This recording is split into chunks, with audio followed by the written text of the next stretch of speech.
Então, boa tarde para você que está acompanhando aqui a gente.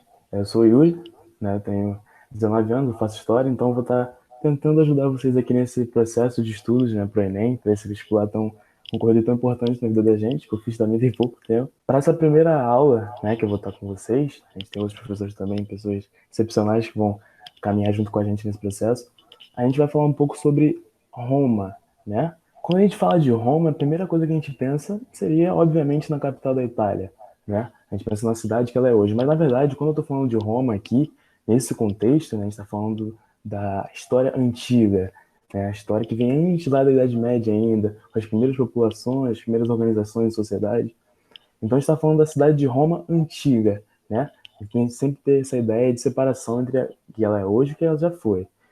E você deve estar perguntando, Yuri, você está falando de Roma e tem uma loba capitolina, o nome dela, sempre importante, amamentando duas crianças. Então vamos começar agora falando sobre a fundação dessa cidade. Então a fundação passa por dois aspectos. Primeiro, que está no campo da mitologia. Quando a gente fala de mitologia, a gente fala de uma história difundida, né, contada, e não cabe a gente dizer se é verdade ou não. Como a gente tem mitologia romana, mitologia grega, mitologia indígena aqui no Brasil, de povos indígenas originários da América, etc., mitologia de povos africanos, não é interessante a gente debater a questão de ser verdade ou não, isso não importa, né? O que importa mesmo é o ensinamento que esse tipo de história dá, de forma social e de forma para criar um imaginário entre as pessoas do que foi essa fundação de Roma. Então essa loba, eu vou voltar aqui um pouquinho. Opa, desculpa.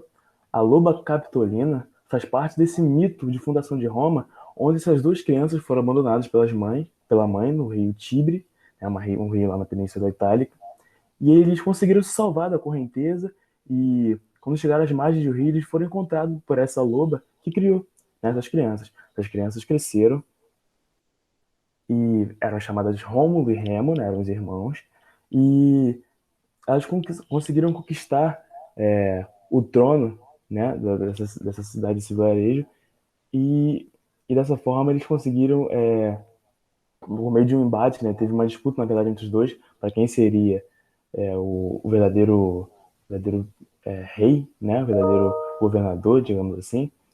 E nessa disputa, Rômulo ganha. Então a gente considera Rômulo uma dessas duas crianças, né, que conseguiu derrotar o irmão, o primeiro rei de Roma.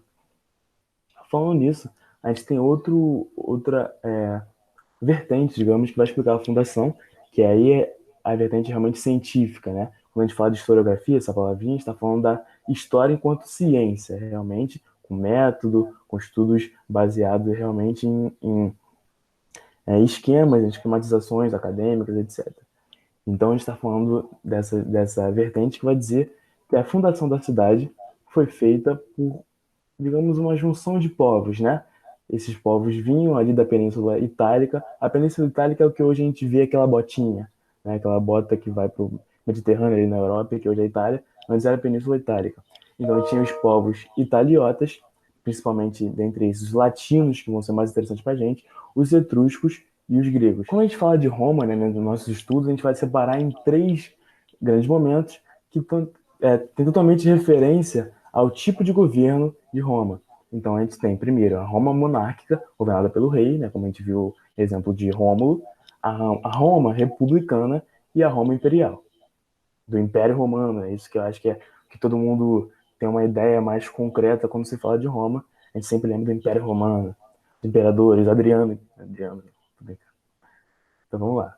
Primeiro a gente fala de uma estrutura social, né? A sociedade de Roma era dividida entre grupos, isso vai perdurar grande parte da história de Roma, principalmente as partes que a gente vai estudar. Então, a estrutura social era essa, formada pelos patrícios, né, no topo dessa camada, no topo dessa estrutura social, que eram as pessoas ricas, né, que eram grandes donos de terras, que a gente chama de latifundiários, e patrícios, esse pater, né, que vem, por exemplo, de patrimônio, de pai. Quando a gente fala de patrícios, a gente fala de pessoas bem-nascidas. Então, eram considerados aqueles com pais, né? Outro grupo eram os clientes, que eram homens livres, mas pobres que serviam, né? Faziam serviço aos patrícios e eram agregados em suas terras. A gente tinha os plebeus, desculpa, que era a grande massa de pobres, camponeses, comerciantes, né? Camponeses, quando a gente fala de parte mais do campo, comerciantes mais para a cidade. E a camada mais, digamos assim, explorada da sociedade, que eram os escravos, que eram pessoas sob condição de trabalho forçado, né? Que constitui o trabalho escravo um trabalho forçado, sem remuneração, sem alimentação minimamente digna, etc. E as pessoas poderiam se tornar escravas por dois motivos. Se elas devessem, né, algum credor, né, as pessoas que emprestavam esse dinheiro, emprestavam um serviço pago, e elas não tivessem condição de pagar, elas seriam, elas pagariam essa dívida em forma de trabalho escravo, ou quando se conquistavam novos territórios e a população dos territórios vencidos se tornavam também escravos, prisioneiros de guerra. A estrutura da monarquia, que durou aí de 753 antes de Cristo até 509 também antes de Cristo. A gente tem o rei no topo da camada política, óbvio, e para ele ficavam destinadas funções de coordenar o exército, coordenar a parte religiosa dos sacerdotes, ele também era o comandante, e o julgamento dos crimes, né? Então, o cumprimento das leis. A parte que vocês vão ver e tem até um asterisco é o Senado. O Senado vai ser muito importante ao longo da história.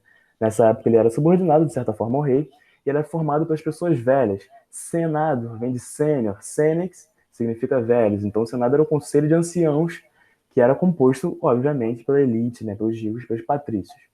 Tinha as assembleias, que também eram feitas de nobres, só que não com tanto prestígio, nem com tanta idade e realmente esse prestígio social. Então ele tinha um caráter consultivo. O Senado, né, ele fazia as leis, elaborava, e ele consultava as assembleias para saber mais ou menos uma ideia se fazia sentido o que eles estavam pensando ou não. E nessa parte da monarquia, né, quando a gente vai passar para a segunda parte, que é a república, é importante a gente falar que foram 7 reis, e o último era o rei Tarquínio, considerado soberbo, porque ele não gostava de respeitar a posição política, né, a importância política do Senado. Então ele queria ser rei por ele mesmo, sozinho, decidir tudo sozinho, então era considerado soberbo. E o Senado, vendo que poderia se tornar uma coisa muito centralizada de poder, destituiu o rei, tirou o rei Tarquínio do trono, e daí esse é o marco que a gente vai passar para a parte republicana de Roma.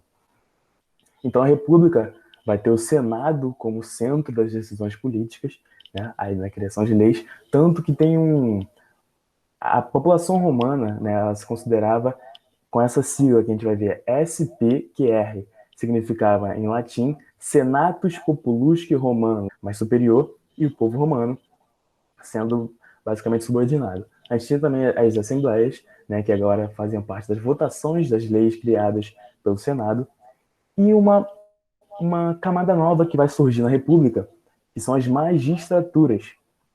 Os magistrados eram cargos públicos e eram divididos entre algumas funções que a gente vai ver aqui adiante. Então, a gente tinha os cônsules, né? 2 cônsules, um para presidir justamente o Senado e o outro presidia a Assembleia. A gente tinha os pretores, que eram como se fosse, desculpa a associação, mas como se fossem policiais hoje, pessoas que aplicavam a lei. Então, alguém tinha que ser preso, pretor. Alguém tinha que ser executado, pretor, beleza? Outro é o edil, né? Então, os edis, aí está no plural, faziam parte da administração, desculpa, do espaço urbano. Então, era eles que iam para as cidades, ver se estava tudo correto, faziam relatórios e passavam para os outros que tinham as funções de realmente sanar esses problemas, os quais eles, os edis, administravam. Os censores, que é como a gente pensa hoje, censo, né, do IBGE, contabilidade populacional, ver quantas pessoas tinham e a renda dessas pessoas para passar para os questores, que eram quem recolhia esses impostos. Então, eram os tesoureiros, né, da República Romana, os questores. E os pontífices máximos, que eram os chefes dos sacerdotes. A gente está falando de uma religião aí, nesse momento, politeísta, né, de uma herança muito forte grega. Os gregos, a gente sabe da mitologia grega, então tinha Zeus, tinha Afrodite, tinha Hera, esses vários deuses gregos que na mitologia romana, né, da religião, hoje a gente fala de mitologia, mas na época era religião, eram cultuados com nomes, com figuras parecidas, né, figuras humanas, antropomórficas, que a gente chama, né, mórficas é forma, antropo-homem, então tinham formas de homem, formas de seres humanos, e que mudavam um pouco os nomes. Por exemplo, A gente tinha Zeus no- na mitologia grega, que passou a ser Júpiter, a gente tinha Afrodite, deus da beleza, que passava a ser Vênus, e outras correlações. Então, nessa época também, na República, é muito marcada por algumas conquistas da plebe. A gente está falando de uma sociedade basicamente governada por e para os patrícios, né? Era uma centralidade muito grande deles, então eles governavam basicamente para si.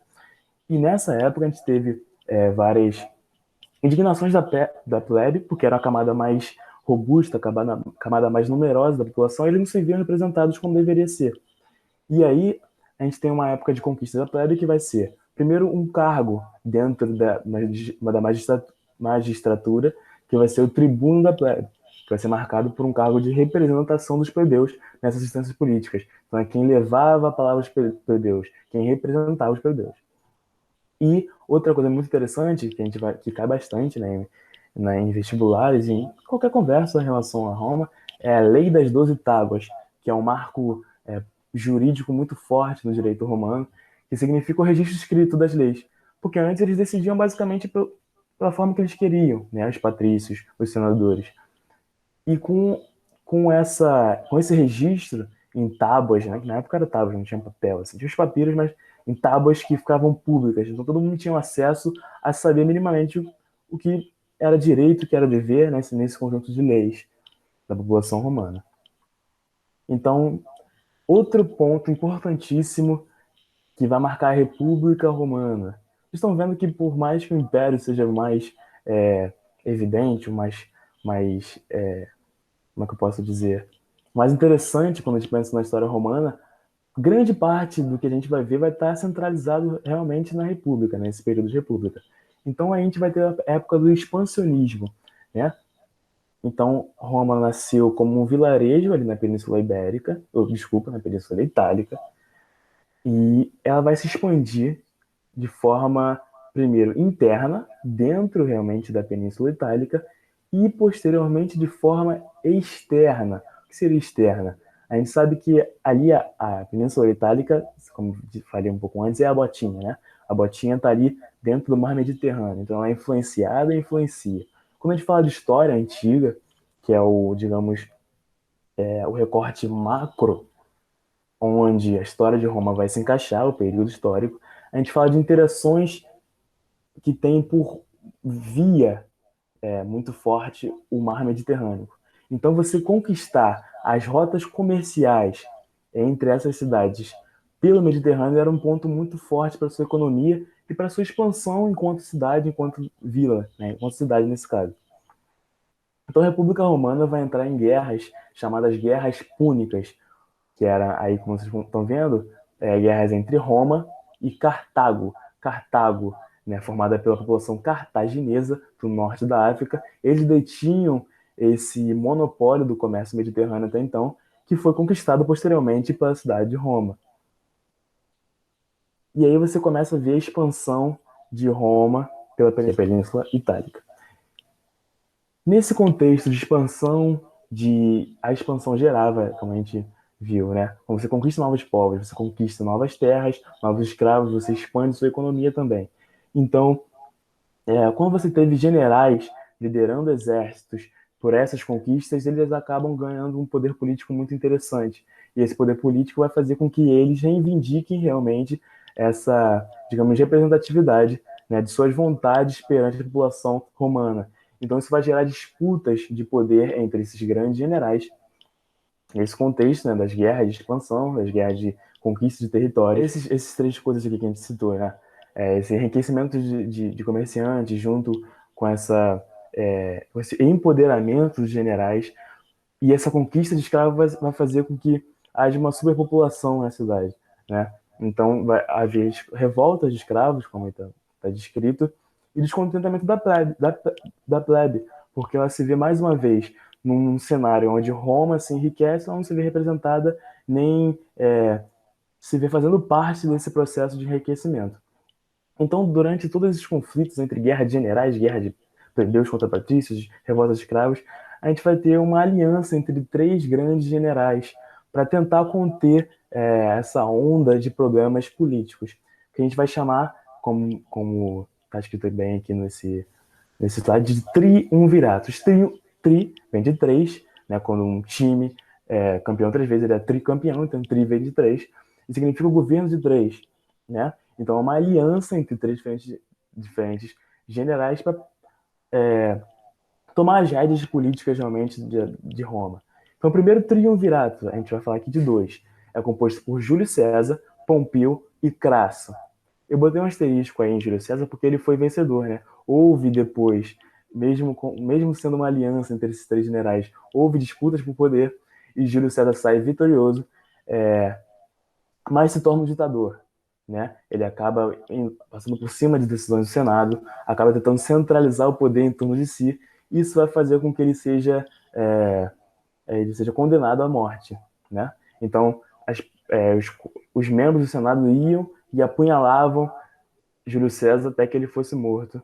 E daí sai uma frase que é bastante célebre, bastante, digamos assim, conhecida na história romana, que é até tu, Brutus. Acho que boa parte da gente já deve ter ouvido isso, quando a gente comete um erro que não se esperava, fala, pô, até tu, Brutus. Brutus era um aliado político de César, e fazia parte do Senado, e nesse processo de apunhalamento, não sei se nem se isso é uma palavra real, ele também fez parte. E aí diz a história que César tinha olhado para Brutus, seu amigo, seu aliado, e dito, pô, até tu, Brutus, você até me apunhalando aqui até a morte. E depois, com a morte de César, a gente vai para o segundo triunvirato. Esse segundo triunvirato é marcado por Otávio, Marco Antônio e Lépido, que também vão entrar em disputas, e vai sair daí um vitorioso, que é Otávio.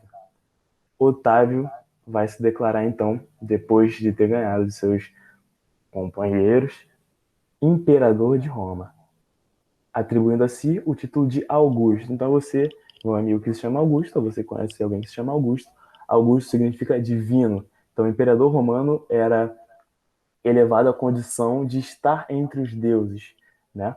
Então, aqui, o Império Romano vai ser dividido em duas partes. Primeiro, o Alto Império Romano, que vai ser do início da formação, da estabilidade, e depois o Baixo Império Romano, que já vai para o declínio, que a gente vai ver mais no final. Então, Otávio Augusto. Quando a gente fala de imperador, a gente fala principalmente, o título imperador significa chefe dos exércitos, como ele era, né, um general, um comandante. Mas o, o governo, né, imperial, ele é marcado pela centralidade também de vários tipos de poder, né? Então, Otávio Augusto acumulou os títulos de príncipe. Príncipe vem de princípio, primeiro cidadão romano. Aí tinha esse título. Além do título de Augusto, né, que é divino, como a gente viu, título de imperador, chefe do exército, sumo pontífice. O que é pontífice? Pontífice é quem faz a ponte entre o céu e a terra. Né? Então tem esse caráter sacerdotal, religioso. Ele também era o chefe. E tribuno da plebe vitalício. Então ele também considerava para si, mesmo sendo da parte, tendo virado elite, né, a parte principal da política romana, ele se considerava a pessoa digna de representar a plebe.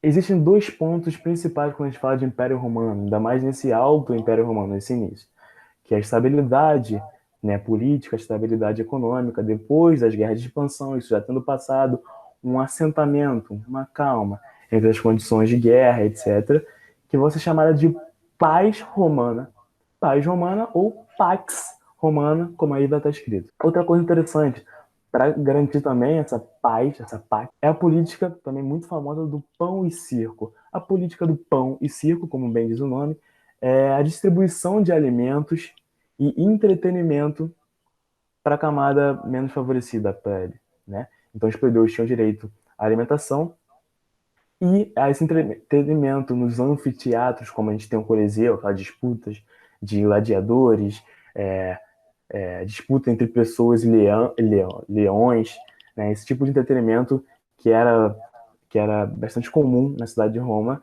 e de forma a ser um gracejo nas populações para que elas não se revoltassem mais uma vez. Outro ponto interessante agora, quando a gente fala de Império Romano, porque, deixa eu botar aqui na data, o Império Romano ele começa de 26 a.C. e vai até 476 depois de Cristo. O que a gente pode ver? No meio já desse governo imperial, tem o nascimento de Jesus Cristo. Com o nascimento e a vida de Jesus Cristo, a gente vai ver uma mudança em um panorama que gira em torno do cristianismo, né? Essa religião que vem como a partir realmente do nascimento da vida, dos milagres, da tradição mitológica cristã.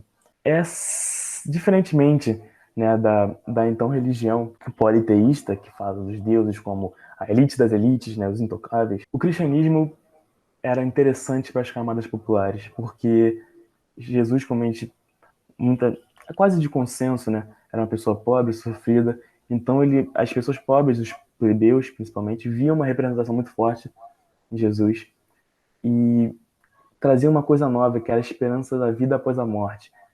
Então, se a vida terrena, a vida do hoje não faz sentido, vale a pena esperar, porque amanhã vai recompensar.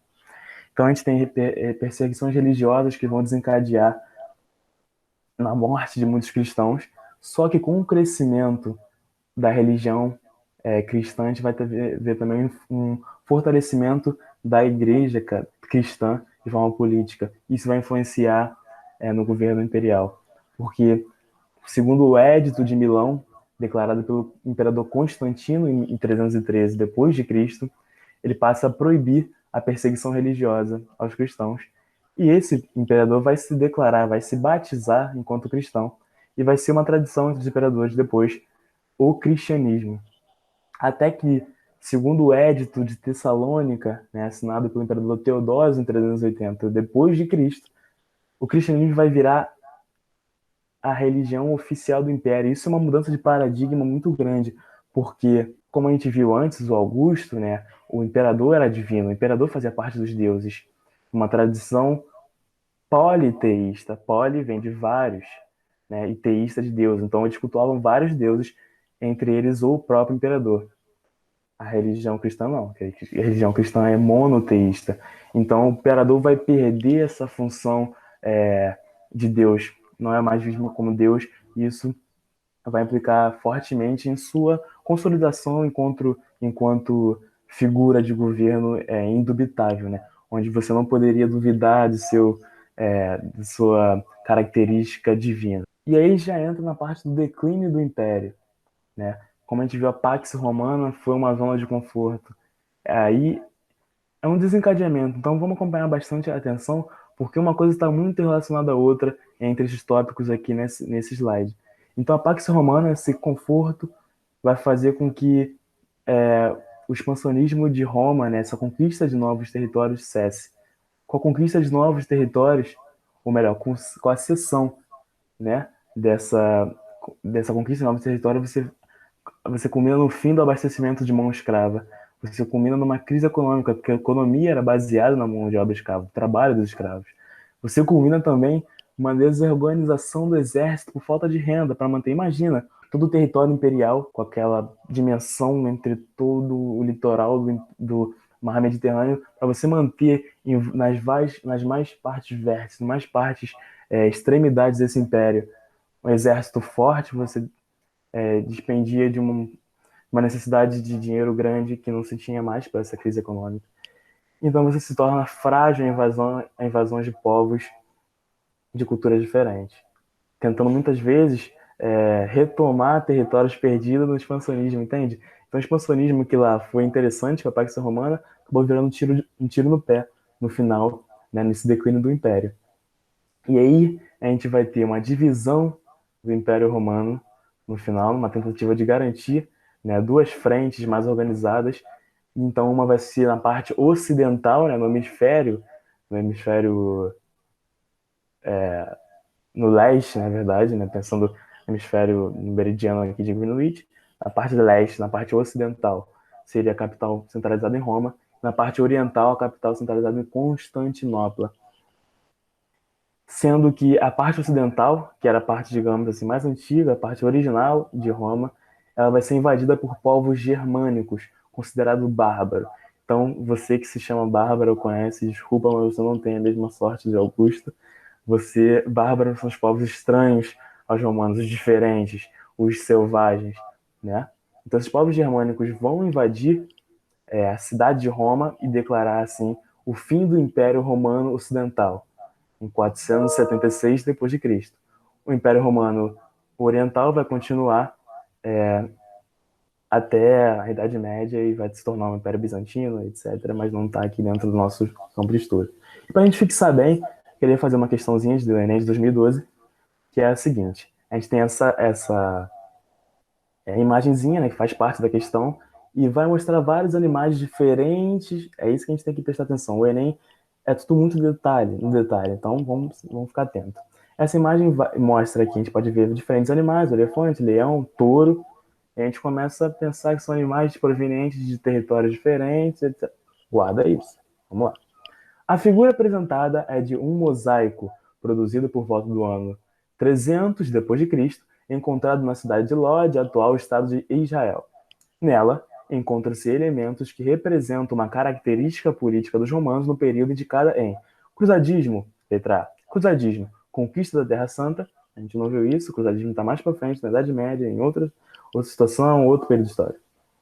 Patriotismo, patriotismo como a gente fala hoje, né, essa vontade, esse amor pela pátria, não existia ainda, esse conceito não faz sentido ainda nessa época, então B também não pode ser.